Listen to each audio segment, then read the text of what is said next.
Frumsöfnuðurinn og frumkirkjan andspænis ofurafli Rómar yfirskrift biblíulestranna sem þú ert með núna, Sigurjón, á 50 dögum í Breiðholtskirkju. Segðu okkur svolítið frá þessu.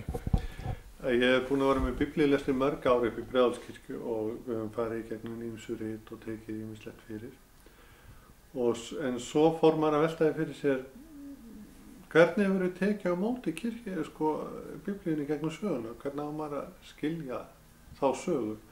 Og þá las ég í grein eftir ágætis guðfræðingar nafni Gerard Ebeling sem sagði að kirkjusagan væri eiginlega saga biblíutúlkunar.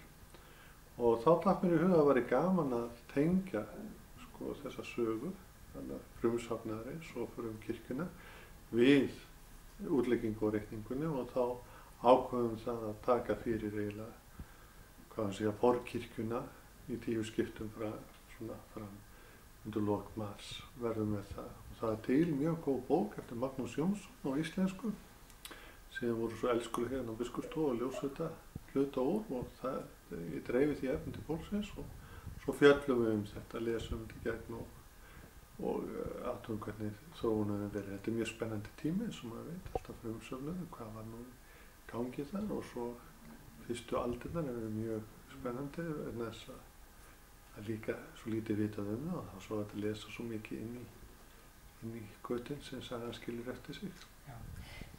Þú ert búin að vera tvisvar, er það ekki? Stór hópur sem kemur og hlustar? Við erum svona 15.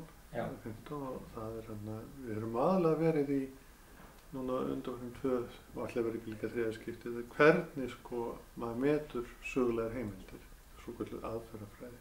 Og það er mjög gaman að því það er yfir sögu kirkjusögunar, hvenær var byrjað að kenna hana og hvernig hún skilin og svona.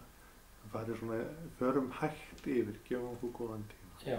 Og svo hvað ætlar að fara í núna á 50 daginn?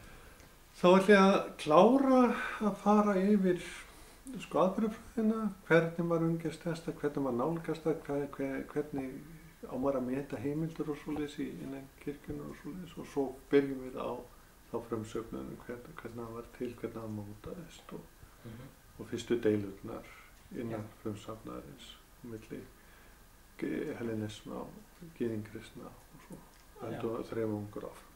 Akkurat.